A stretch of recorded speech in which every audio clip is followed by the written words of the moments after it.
जो घर छोड़ करके भाग जाए उसको क्या पता कि परिवार क्या होता है। वो तो हर चीज में यही बोलेगा ना, मैं ही सब कुछ कर रहा हूं, मैं ही समय हूं, मैं ही ब्रह्मांड हूं, मैं ही ईश्वर हूं, यही बोलेगा ना। जो देश बचाना चाहते हैं वो कांग्रेस पार्टी में आए और जो देश बेचना चाहते हैं वो भाजपा में जाएं, इसमें कोई दो राय नहीं है। बिल्कुल आर पार की लड़ाई है। गांधी को मानने वाले इधर आ जाइए और गांधी की हत्या करने वाले जो लोग हैं वो देश को आज बेच रहे हैं। जिनको देश में भरोसा नहीं है, संविधान में भरोसा नहीं है, वो उस तरफ चले जाइए। यह लड़ाई आर पार की लड़ाई है और इस लड़ाई में अंततः सत्य जीतेगा, ये हमारा भरोसा है। और उसी भरोसे के साथ हम आज इस झंडे को थाम करके खड़ा हुए हैं। खुले में मंच है, खुले में आप लोग हैं, हम भी खुले दिल से आपसे कुछ बात करना चाहते हैं। टमाटर, बाजार में टमाटर देख करके हमको प्रधानमंत्री का लाल लाल गाल याद आ जाता है। मैं हो सकता है कि शक्ल से आपको बेवकूफ लगता हूं, लेकिन मैं हूं नहीं। तो आप मेरी सूरत पे मत जाइए, मेरी समझदारी पे भरोसा कीजिए। मैंने इस देश का इतिहास बड़ी शिद्दत से पढ़ा है। मैं प्रधानमंत्री की तरह इतिहास में फेल नहीं हुआ हूं। मेरा मार्कशीट देख सकते हैं आप। और जब इस देश का इतिहास हमने बड़ी शिद्दत से पढ़ा है तो हम ये जानते हैं कि हमको, इस देश को, आपको, हर उस इंसान को जो बराबरी और न्याय में भरोसा रखता है उसको कांग्रेस पार्टी की जरूरत है। और मैं बार बार कहता हूं, ये सवाल एक पार्टी का नहीं है, एक चरित्र का है। कांग्रेस पार्टी एक ऐसी पार्टी है जो अपने आप में पूरी भारतीयता को समेट करके चलता है किसी में हिम्मत, कर सकता है कोई। एक ही मंत्रिमंडल में, नेहरू जी की मंत्रिमंडल में श्यामा प्रसाद मुखर्जी भी थे और डॉक्टर बाबा साहब भीमराव अंबेडकर भी थे। मैं ये क्यों कह रहा हूं? मैं इसलिए कह रहा हूं कि बचपन से एक शिक्षा दी जाती है, उत्तम मार्ग मध्यम मार्ग होता है। मध्यम मार्ग कहने का क्या तात्पर्य है? अति अच्छी नहीं होती है। ज्यादा चीनी खा लीजिएगा डायबिटीज हो जाएगा। कुछ भी अच्छा अति नहीं होता है। इसीलिए तो कहावत है ना, अति का भला ना बरसना, अति की भली ना धूप। अतिवाद अच्छा नहीं होता है और इस देश का स्वभाव ऐसा है कि हमको अतिवाद पसंद नहीं है।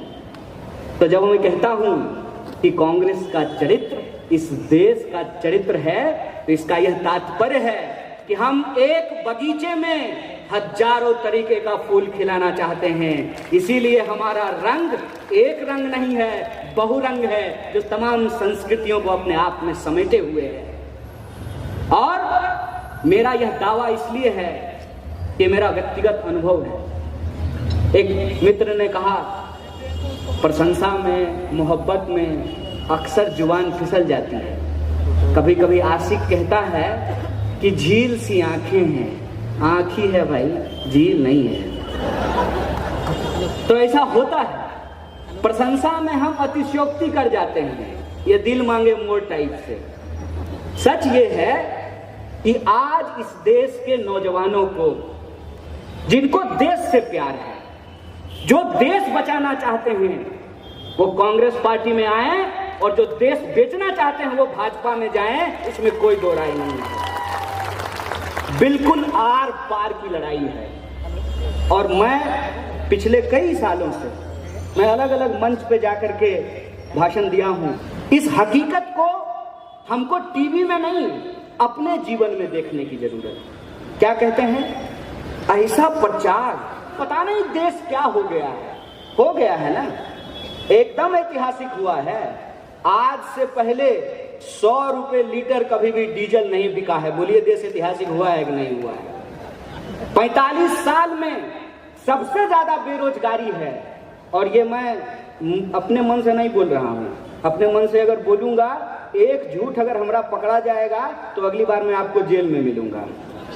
सत्ता में बैठ करके आप कितना भी झूठ बोलिए, विपक्ष में रह करके तो सच का भी ऑपरेशन किया जाता है, लेकिन सच की ताकत पे हमको भरोसा है।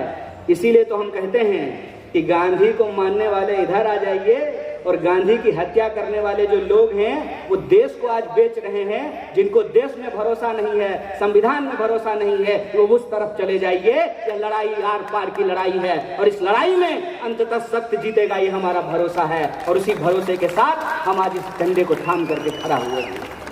निजी जीवन को झांक करके देखिए, महंगाई आसमान छू रही है। डीजल, पेट्रोल, रसोई गैस, इनके कंपटीशन में सरसों तेल भी आ गया है। जब पेट्रोल बोला कि मैं 100 पर खड़ा हूं, चलो दिलदार चलो 100 के पार चलो, तो डीजल कहा कि हम भी 100 के पार हो जाएंगे।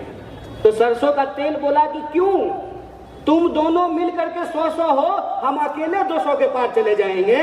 सरसों तेल 200 रुपए लीटर बिक रहा है। टमाटर, बाजार में टमाटर देख करके हमको प्रधानमंत्री का लाल लाल गाल याद आ जाता है। खुद मशरूम खा करके मस्त हैं, जनता के बारे में पूछ ही नहीं रहे हैं कि भाई टमाटर 100 रुपए किलो क्यों बिक रहा है। ये आपके जीवन में रोज हो रहा है। जो घर छोड़ करके भाग जाए उसको क्या पता कि परिवार क्या होता है। वो तो हर चीज में यही बोलेगा ना, मैं ही सब कुछ कर रहा हूं, मैं ही समय हूं, मैं ही ब्रह्मांड हूं, मैं ही ईश्वर हूं, यही बोलेगा ना। भाई साहब, इस देश की करोड़ों जनता ने उम्मीद से आपको वोट दिया। आपने जो वादा किया था वो वादा हमने एज इट इज खरीद लिया। अब सेल्समैन आएगा और कहेगा कि ये जो अगरबत्ती बनाने वाला मशीन है आप ले लीजिए, और उसका इतना प्रशंसा करेगा कि आपको भी लगेगा कि रोज पूजा करना है, रोज अगरबत्ती जलानी है, तो रोज मार्केट में जाकर के क्यों खरीदना है, ये मशीन खरीद लेते हैं। लेकिन जब सेल्समैन बेच करके चला जाए तो पता चले उसे अगरबत्ती बन ही नहीं रहा है, और तब दोबारा वो सेल्समैन आए और आपको अगरबत्ती का नहीं मोमबत्ती का फायदा गिनाना शुरू कर दे। तो आप सोचेंगे ना एक बार, आपने टेलर को फुल पेंट सीलने के लिए दिया, टेलर को गलती हो गई, टेलर ने गलती से उसको काट करके जो है हाफ पेंट बना दिया।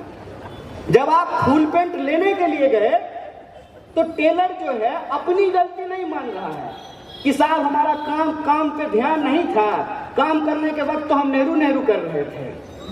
प्रधानमंत्री आप हैं, अब बार बार याद नेहरू जी को करते रहते हैं। अरे आपको लोगों ने प्रधानमंत्री बनाया है। नेहरू जी को जब प्रधानमंत्री बनाया था, नेहरू जी इस देश को क्या दे करके गए हैं, अगर वो दे करके नहीं जाते, अगर आप कहते हैं, आपकी बातों में सच्चाई है, हालांकि हमको भरोसा नहीं है कि मैं रेलवे प्लेटफॉर्म पे चाय बेचता था, तो आप चाय भी बेच रहे होते, आप देश के प्रधानमंत्री नहीं बनते, तो उस प्लेटफॉर्म को बेचने का आपको अधिकार मिल गया होता। ये नेहरू की काबिलियत है, ये लोकतंत्र की ताकत है ना।